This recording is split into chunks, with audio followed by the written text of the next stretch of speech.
السلام علیکم ورحمۃ اللہ وبرکاتہ۔ ہمارے کسی بھائی نے پوچھا ہے، کہتے ہیں قاری صاحب ذی القعدہ کے مہینے میں عمرے پہ جانا چاہتا ہوں، لیکن میرے بعض دوستوں نے یہ کہا ہے کہ اگر آپ اس مہینے میں، حج کے مہینے میں، یعنی شوال، ذی القعدہ اور ذی الحجہ کے مہینہ میں اگر آپ عمرہ کریں گے تو آپ کے اوپر جو ہے وہ حج فرض ہو جائے گا اور پھر آپ کو حج کرنا پڑے گا۔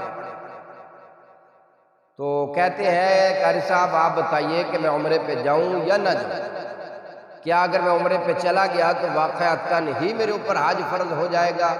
کہتے ہیں اس کا جواب دیجیے۔ آ سکتے ہیں چاہے حج کا ارادہ ہو یا نہ ہو، اس سال حج کا ارادہ ہو یا نہ ہو، آپ عمرے پہ جا سکتے ہیں انشاءاللہ۔ اس میں کوئی بات نہیں ہے، آپ عمرہ کر کے واپس آ سکتے ہیں، اس میں کوئی بات نہیں، نہ اس کی کوئی ممانعات موجود ہے، نہ ہی رسول اللہ صلی اللہ علیہ وسلم کی کوئی حدیث موجود ہے کہ جس نے حج کے مہینوں میں عمرہ کیا اس پر حج فرض ہو جائے، بلکہ رسول اللہ صلی اللہ علیہ وسلم نے اپنی زندگی مبارکہ میں 4 عمرے کیے۔ کتنے عمرے کیے؟ 4 عمرے کیے اللہ کے حضور صلی اللہ علیہ وسلم نے، اور چاروں عمرے جو ہیں وہ آپ نے ذی القعدہ کے مہینے میں کیے۔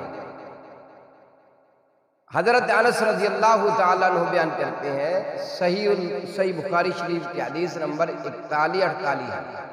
حضرت انس رضی اللہ تعالیٰ عنہ کہتے ہیں، اعتمر رسول اللہ صلی اللہ علیہ وسلم 4 عمر، نبی پاک صلی اللہ علیہ وسلم نے 4 عمرے کیے، اور کلہن فی ذی القعدہ، نبی پاک صلی اللہ علیہ وسلم نے سارے عمرے ذی القعدہ کے مہینے میں کیے۔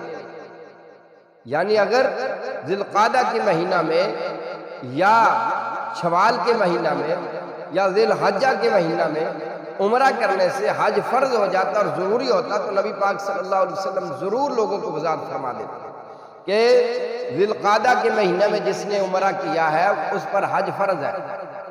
تو لہٰذا اگر آپ کا ارادہ ہے پھر بھی حج کا اور ارادہ نہیں ہے حج کے اس سال، تو پھر بھی آپ عمرہ کر سکتے ہیں۔ عمرہ کرنے سے حج فرض نہیں ہوگا انشاءاللہ۔ یہ صحیح البخاری کی حدیث ہے بھائی، انشاءاللہ آپ عمرے پہ جائیں اور ہمارے لیے بھی دعا